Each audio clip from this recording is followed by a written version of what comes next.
Let's get started. Before we go ahead and create a Watson conversation, we first need to understand the fundamental building blocks that make up a Watson conversation. In this section, we'll explore those building blocks. We'll look at concepts like intents, entities, and dialogue.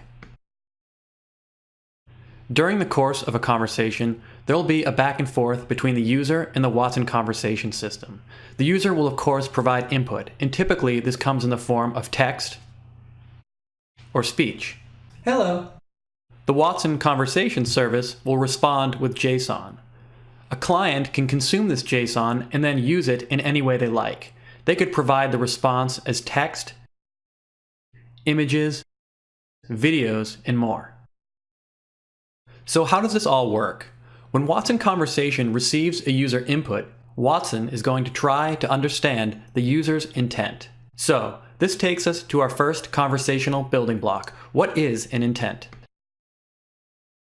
An intent is the purpose or goal expressed by the user input. Let's make this more concrete with an example. Let's assume we have an application that provides information about national parks. Let's also assume this application is a bit like a conversational chatbot. So a user might ask something like, "Tell me about Yosemite National Park," or "I'd like to know more about arches," or "Do you have any information on Yellowstone?" In all three examples, we ask Watson to tell me about something, to tell me about a national park. In this case, our intent might be "tell me about." In future sections, we'll learn more about intents. Let's now move on to our next concept, entities. An entity represents a class of object or a data type that is relevant to the user's purpose.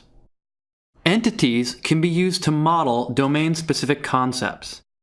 In our previous example, the user was looking for information about a specific national park. Entities can be used to help Watson identify those national parks. Entities allow us to detect exactly the park that the user was referring to. Was it Yellowstone, Arches, or Yosemite? In future sections, we'll talk about entities in more detail. We'll also see how we can use entities along with intents to further clarify the user's purpose. We'll now introduce the final building block, dialogue. A dialogue determines the conversational flow. It is the logical flow that determines the response that is provided when certain intents and/or entities are identified. Responses can take into consideration conversational context. Context is an incredibly powerful feature. We'll explore it in a future section.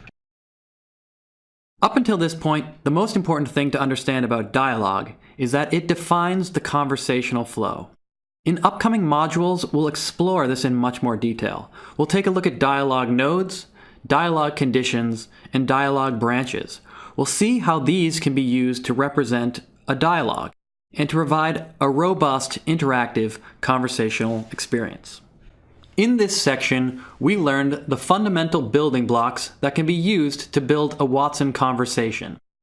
These concepts include intents. What is the user's purpose?